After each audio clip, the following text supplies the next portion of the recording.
جب میں نے اسے کہا کہ پلیز میرے شوہر کو بچوں کو چھوڑنے گئے ہیں اور اتنی دیر میں میرا درد بڑھ جائے گا، اس لیے مالش کر دو، تو وہ بھی تیار ہو گیا تھا اور اب وہ کرنے لگا تھا۔ مجھے اس سے بہت سکون مل رہا تھا، پر میرے شوہر کسی بھی وقت آ سکتے تھے، اس لیے میں نے اس کا ہاتھ تھام کر اسے روک دیا اور اس کا ہاتھ محسوس کرنے لگی تو وہ بھی حیران ہو گیا تھا۔ میں نے اسے کہا کہ اب تم چلے جاؤ، تمہیں میری ایک اور مدد بھی کرنی ہوگی، اس کے لیے میں تمہیں دوبارہ بلاؤں گی۔ وہ میری بات کو سمجھ نہیں رہا تھا جب میں اسے دیکھ کر مسکرانے لگی، جو کہ نہ سمجھی میں وہاں سے چلا گیا تھا۔ میں نے اس کے جاتے ہی خوشی سے ناچنا شروع کر دیا تھا، جیسے میری زندگی کا سب سے مشکل کام مکمل ہو چکا ہے۔ مجھے ابھی بھی اس کا پیار محسوس ہو رہا تھا، میرے اندر کی طلب اور بھی بڑھنے لگ گئی تھی۔ میں نے خود سے کام لینا شروع کر دیا تھا، پر میرے ذہن میں دودھ والا ہی آ رہا تھا۔ مجھے سکون ملنے لگا تھا اور اتنے میں میرے شوہر واپس آ گئے تھے، تو میں نے اپنا کام ختم کیا اور ان کے لیے ناشتہ بنانے چلی گئی۔ مجھے اب انتظار تھا کہ میرے شوہر کب واپس ٹور پر جاتے ہیں تاکہ میں آسانی سے دودھ والے کو اپنے قابو میں کر سکوں اور اپنی زندگی میں کچھ سکون لے آؤں، لیکن ان کے جانے میں کچھ ٹائم تھا۔ میں اب جب بھی دودھ لیتی تھی تو واپس جاتے ہوئے اپنی قمیض اٹھا دیتی تھی تاکہ میرے خد و خال آسانی سے دودھ والے کو دکھنے لگے اور اس کے اندر بھی وہی طلب پیدا ہو جائے جو کہ میرے اندر تھی۔ اس چیز کا اثر اس پر اب ہونے لگا تھا۔ میں اب دودھ لیتے ہوئے اپنا ہاتھ اس کے ہاتھ پر رکھ دیتی تھی، وہ بھی اس حرکت پر ہنسنے لگتا تھا اور کچھ دیر بعد اس نے مجھے زیادہ دودھ دینا شروع کر دیا تھا۔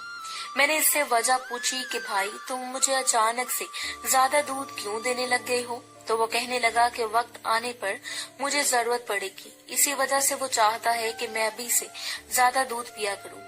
مجھے معلوم تھا کہ اس نے مجھے سگنل دیا ہے۔ اب مجھے اپنے بوڑھے شوہر کے واپس جانے کا انتظار تھا کہ کچھ دن بعد مجھے معلوم ہوا کہ میرے شوہر 2 ہفتے کے لیے پھر سے ناران جا رہے ہیں۔ مجھے بہت خوشی ہوئی تھی، میں نے خوشی خوشی انہیں رخصت کیا تھا۔ اب بس مجھے اگلی صبح کا انتظار تھا تاکہ میں دودھ والے کو اپنے جانے کی دعوت دے سکتی۔ اگلے دن دودھ والا جیسے ہی دودھ دینے آیا تو میں نے آج اسے کہا کہ گھر پر کوئی بھی نہیں ہے۔ وہ میری بات سمجھ گیا تھا اور میرے ساتھ ہی گھر کے اندر آ گیا۔ میں نے اسے کہا کہ دودھ ابال کر آتی ہوں۔ کچھ ہی دیر بعد میں واپس آئی تو وہ سو گیا تھا۔ مجھے پتا تھا کہ روز لوگوں کے گھر دودھ دے کر تھک جاتا ہے، اس لیے میں نے سوچا کہ کیوں نہ اسے وہ سکون دوں جس سے اس کی ساری تھکاوٹ دور ہو جائے گی۔ یہی سوچ کر میں اس کے پاس جانے لگی اور اسے پیار کرنے لگی تھی۔ وہ مکمل نیند میں جب ہی میں نے اس کا کام کرنا شروع کر دیا، کچھ دیر بعد ہی وہ مزے سے آواز نکال رہا تھا۔ میں جان گئی تھی کہ اسے سکون مل رہا ہے۔ وہ اب نیند سے اٹھ گیا تھا اور مجھ سے پوچھنے لگا کہ میں یہ کیا کر رہی تھی، تو میں نے اس سے کہا کہ میں تو بس اس کی تھکاوٹ دور کر رہی تھی۔ تو وہ چپ ہو گیا۔ میں سمجھ گئی کہ اس نے مجھے اجازت دے دی ہے، پر اس حلیے میں مشکل پیش آ رہی تھی۔ جب ہی میں اسے آزاد حلیے میں آنے کا کہا تو وہ میری بات کا مطلب سمجھ چکا تھا۔ کچھ دیر بعد میرے سامنے کھڑا تھا۔ میں اس کے جوش کو دیکھ کر بے چین ہونے لگی تھی۔ آج اتنے دنوں بعد میری مراد پوری ہونی تھی۔ میں نے اسے کہا کہ اب وہ میرا کام کرے اور اپنی پوری رسائی اسے دے دی تھی۔ وہ بھی میری جانب جھک گیا تھا اور میرے حسن سے فائدہ اٹھا رہا تھا۔ مجھے صحیح معنوں میں سکون مل رہا تھا۔ کچھ دیر بعد ہی وہ مجھ سے ہر طرح کا کام لینے لگا تھا۔